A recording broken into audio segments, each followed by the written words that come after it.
Okay, so this is my demonstration on how to take adult vital signs. So first, I'm going to show you, or I have already gathered here my equipment that I'm going to use for this procedure. So let me show you the equipment needed for this one. Okay, so there you go. We have here gloves, stethoscope, sphygmomanometer. We also have here the pulse ox and thermometer, and also we need a watch with a second hand. And then so suppose this is disinfectant wipes. Okay, so all right, so prior to this I have already performed proper hand washing. Okay, so what we're gonna need to do here, or just to remind everyone before you proceed with any procedure here with a patient, make sure that you properly wash your hands, which I already did, just like what I mentioned. So if you are in a hospital setting, it is important to wear your PPE if needed. So for now, I have here my gloves, and I'm going to use this one, okay, to do this procedure. What are we going to get for the vital signs of an adult? So first we have the BP, or the blood pressure, okay, and then followed by the heart rate. We also have the respiration. We also have the temperature, the pain rating as well, and the oxygen saturation. So like what I've mentioned earlier, I have already performed proper hand wash. So I have already wearing my gloves here, and I'm now going to introduce myself to the patient and explain to the patient what we are going to do for this procedure.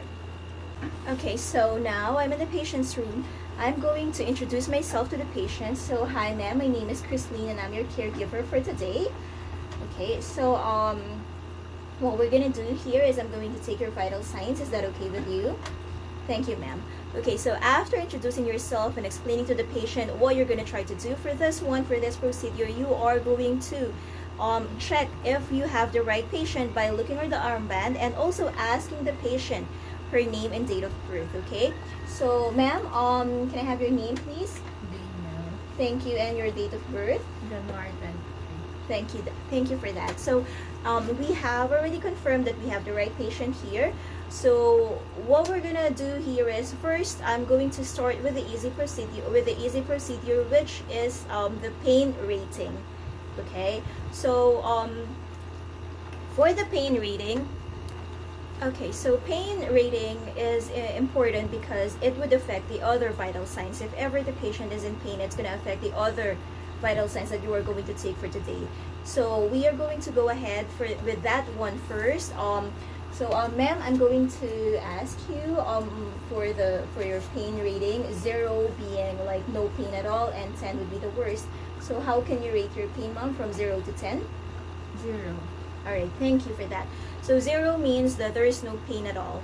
So for example, that the patient cannot talk, or due to the case or situation the patient has, what you're gonna try to use here for the pain reading is the Wong Baker's. So that has like an emoji, okay, so a series of like smiley faces, and then you'll just ask the patient which one there would describe her pain at the moment.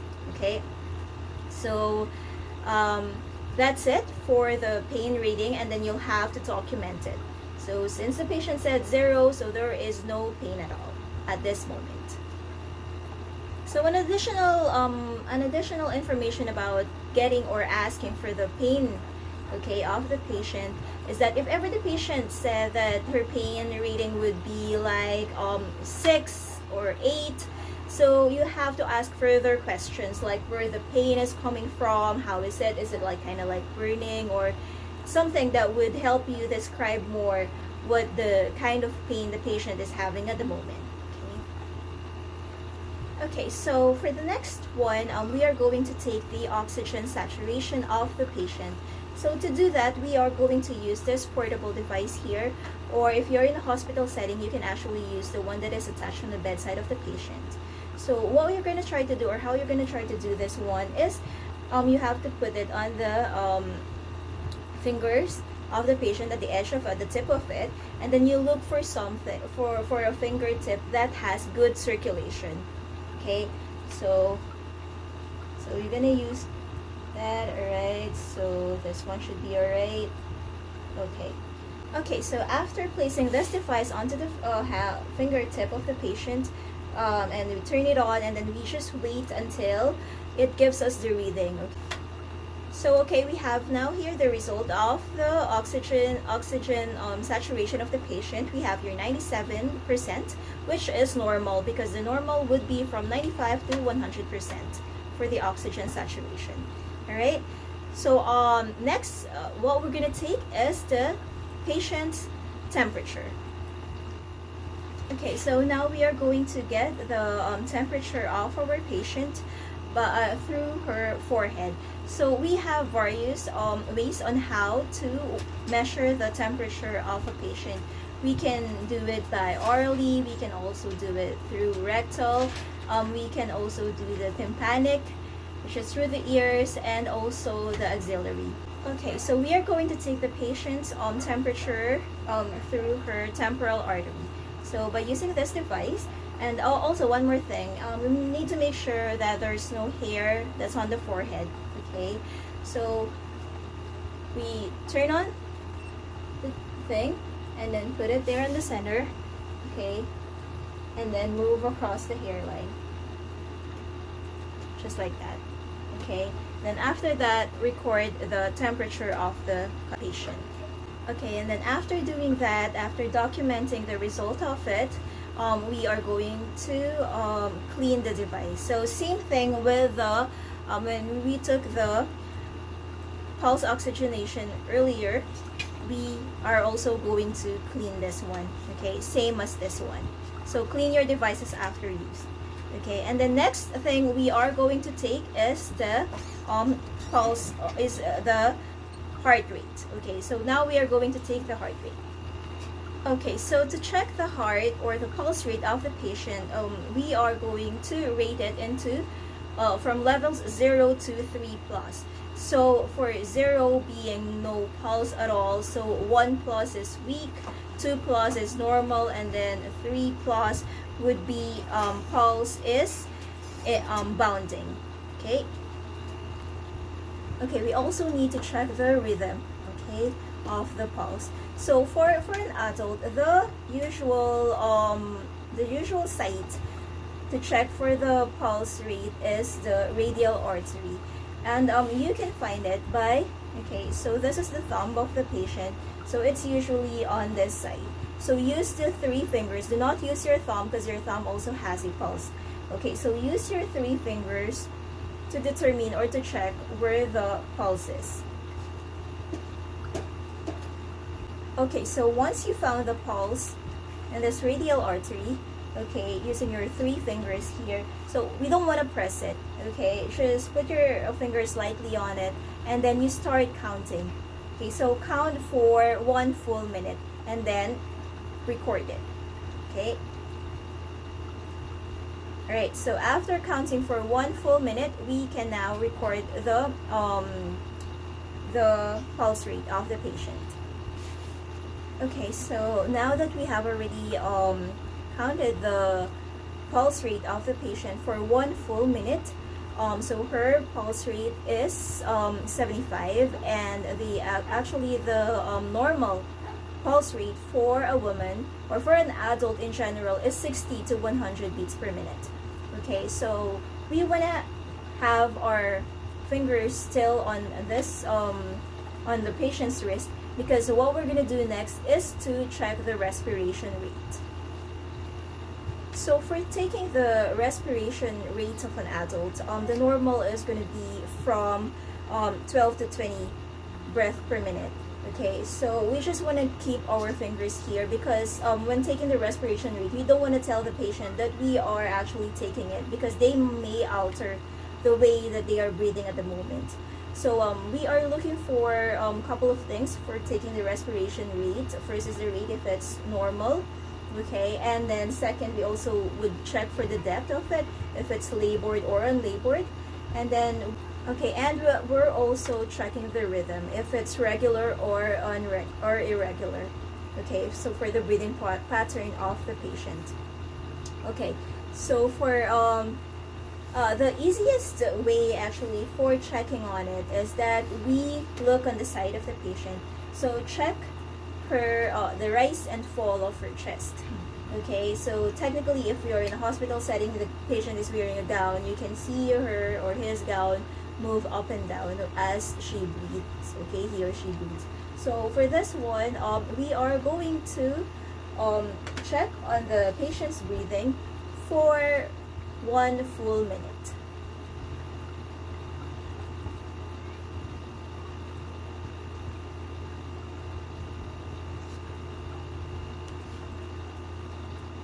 Okay, so after counting for 1 full minute, the patient's respiration rate is 16, which is normal for an adult.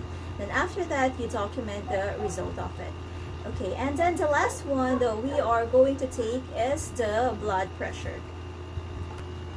Okay, so for taking the blood pressure of the patient, we need to make sure that the equipment is clean and intact, as well as we need to know that the equipment is properly working at the time of the procedure. Okay, so also it's important that the client hasn't smoked or taken caffeine 30 minutes prior to this procedure. Okay, so we are going to explain as well to the client or to the patient. So ma'am, what we're going to do now is to take your blood pressure. Okay, all right, so also make sure that the patient is in a sitting position and the arm is at heart level. Okay, so that's why I put a pillow here. Okay, so then so that the arm is at heart level, and also make sure that the patient's legs are not crossed, because this is going to affect, okay, when taking the blood pressure of the patient. Okay, so now that the patient is positioned properly, we are going to expose the upper left arm, okay, if possible. So ma'am, just going to lift this one, okay, and then we are going to locate the brachial artery, because this is the artery where we are going to be listening to get our blood pressure. This where we're going to get our systolic number, which is the top number, and also this is the first sound that we hear. Okay, and then our diastolic number, which is the bottom number. Brachial artery is actually or usually found at the bend of the arm. So we put the cuff. So we put the cuff 2 inches above the bend.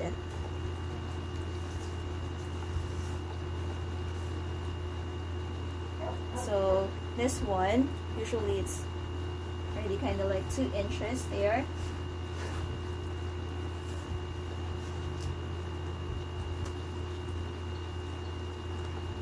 And then we don't want to have the cuff too tight, okay, nor too loose on the patient's arm. Okay.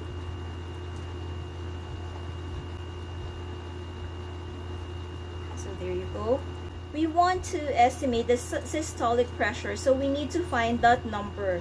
So what we're going to do here is to palpate the brachial artery and then inflate the cuff until we no longer feel the brachial artery.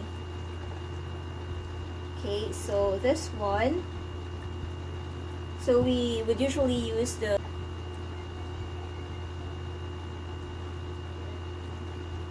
middle finger and the pointing one. Okay, so we try to find the brachial artery. Okay, so this is the brachial artery. Now we are going to feel it until we no longer feel the brachial artery. So that would be our estimated systolic pressure, and then we have to record it. Okay, so now we have already taken the estimated systolic pressure of the patient, which is 100. We are now ready to take the blood pressure of the patient. So by doing so, we have to inflate first or deflate the cuff. Okay, and now when it's fully deflated, we are now going to pump the cuff up until like 30 mercury up the estimated systolic, which is going to be 130. So we are going to use the bell, okay, so that we can hear it better. So put it on the brachial artery, but make sure that you don't press it too hard, okay? So press it there, and then you start to puff, okay? You start to pump the cuff until, okay?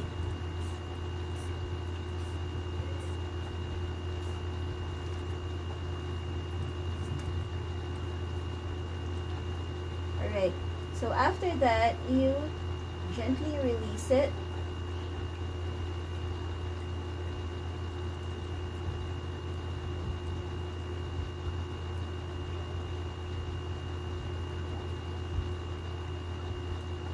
Alright, so after you hear the first, that would be the systolic, and then the diastolic would be the last one, okay?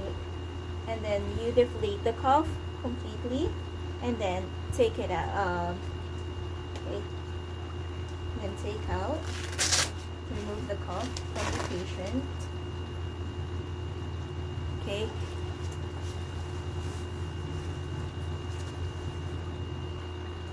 Okay, so now we have already taken the blood pressure of our patient here, which is 100 over 80, and at, the normal blood pressure is actually 120 for the systolic and 80 for the diastolic.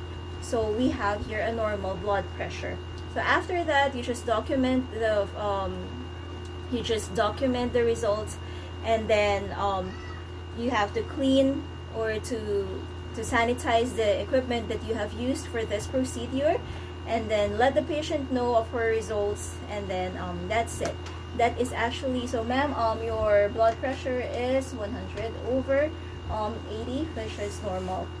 So after that, so that's it. That is my demonstration on how to take vital signs for adult. Thank you.